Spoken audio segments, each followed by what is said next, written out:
ராஜஸ்தான் மாநிலம் கோட்டா பகுதியில் உள்ள மருத்துவக் கல்லூரி மருத்துவமனையில் நோயாளிக்கு பதிலாக நோயாளியின் தந்தைக்கு அறுவை சிகிச்சை செய்த மருத்துவர்களின் செயல் அதிர்ச்சியை ஏற்படுத்தியுள்ளது.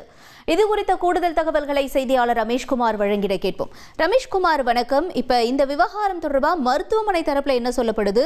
மேலும் இந்த நோயாளியுடைய தந்தையினுடைய உடல்நிலை எவ்வாறாக இருக்கிறது? முழு விவரங்கள் என்ன? வணக்கம். சமீபத்தில் ராஜஸ்தான் மாநிலம் கோட்டாவை சேர்ந்த மணிஷ் என்ற இளைஞருக்கு விபத்து ஒன்றில் காரணமாக காலில் அடிபட்டு அவர் கோட்டாவில் உள்ள மருத்துவக் கல்லூரி மருத்துவமனையில் அனுமதிக்கப்பட்டார். அவரை பரிசோதித்த மருத்துவர்கள் அவருடைய இடது காலில் அறுவை சிகிச்சை செய்ய வேண்டும் என அறிவுறுத்தியிருந்தனர். இதனைத் தொடர்ந்து கடந்த சனிக்கிழமை அன்று அவருக்கு அறுவை சிகிச்சை செய்வதற்கு நாள் குறிக்கப்பட்டிருந்தது. மணிஷுக்கு துணைக்கு யாரும் இல்லாததால் அவருடைய தந்தை 60 வயதாகும் ஜெகதீஷ் என்பவரை அவர் மருத்துவமனைக்கு ஆபரேஷன் நடக்கின்ற நாள் என்று அவர் துணைக்கு அழைத்திருக்கிறார். மணிஷுடைய தந்தை ஜெகதீஷுக்கு ஏற்கனவே அது வைத்தி ஒரு பிளாட் வாங்கணுமா இல்ல ஒரு பிளாட் வாங்கணுமான்னு ஒரே கன்ஃபியூஷன். ஒரு ரியல் எஸ்டேட் எக்ஸ்பர்ட் கிட்ட பேசு. எப்படி? பாஸ் வாலா பி தி பாஸ். பாதிக்கப்பட்டிருப்பதால் அவரால் சரியாக பேச முடியாது என்று தெரிவிக்கப்பட்டுள்ளது. ஆபரேஷன் நடைபெறுகின்ற நாள் என்று ஆபரேஷன் தியேட்டருக்கு உள்ளே மணிஷ் அழைத்து செல்லப்பட்டார். ஆபரேஷன் தியேட்டருக்கு வெளியே அவருடைய தந்தை ஜெகதீஷை காத்திருக்குமாறு கூறிவிட்டு மணிஷ் உள்ளே சென்றிருக்கிறார். அப்போது திடீரென வாஸ்குலர் டிபார்ட்மெண்ட்டை சேர்ந்த சில மருத்துவ பணியாளர்கள் ஜெகதீஷ் என யாரோ ஒருவருடைய பெயரை அழைத்த போது மணிஷுடைய தந்தை ஜெகதீஷ் தன்னுடைய கையை உயர்த்தி இருக்கிறார். உடனே அவர் அறுவை சிகிச்சை செய்ய வேண்டிய நோயாளி என்று நினைத்த மருத்துவ பணியாளர்கள் அவரை வேறு ஒரு ஆபரேஷன் தியேட்டருக்கு கொண்டு சென்று அங்கு அவருடைய இடது கையில்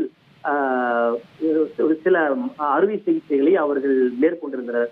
அவருடைய இடது கையை சர்ஜரி பிளேடு கொண்டு அறுத்து அதில் சில சர்ஜரியை அவர்கள் மேற்கொண்டிருந்த போது திடீரென உள்ளே வந்த மற்றொரு மருத்துவ பணியாளர்கள் தவறு இழைத்து விட்டதாகவும் அறுவை சிகிச்சை செய்ய வேண்டியது இவருக்கு அல்ல வேறு ஒரு நபருக்கு என்று தெரிவித்ததை தொடர்ந்து அந்த ஆபரேஷன் பாதியிலேயே நிறுத்தப்பட்டு பின்னர் அவருடைய கையில் தையல் போடப்பட்டது. அவருடைய கையில் தற்போது சுமார் 6 தையல் போடப்பட்டிருக்கிறது.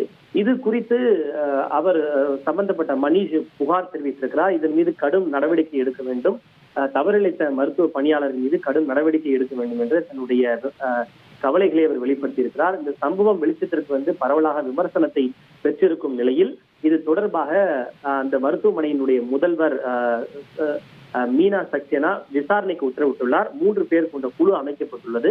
3 நாட்களில் இது குறித்து அறிக்கை சமர்ப்பிக்கவும் உத்தரவு பிறப்பிக்கப்பட்டுள்ளது. ஜெகதீஷ் என யாரோ ஒருவரை மருத்துவ பணியாளர்கள் அழைக்க மணிஷின் தந்தை ஜெகதீஷ் தன்னுடைய கையை உயர்த்த இவரால் சரியாக பேச முடியாததால் அவரால் எதையும் சரியாக விளக்க முடியவில்லை. எனவே இவர்தான் அந்த அறுவை சிகிச்சை செய்ய வேண்டிய பணியாளர் என தவறுதலாக நினைத்து அவருக்கு அறுவை சிகிச்சை மேற்கொள்ளப்பட்டது.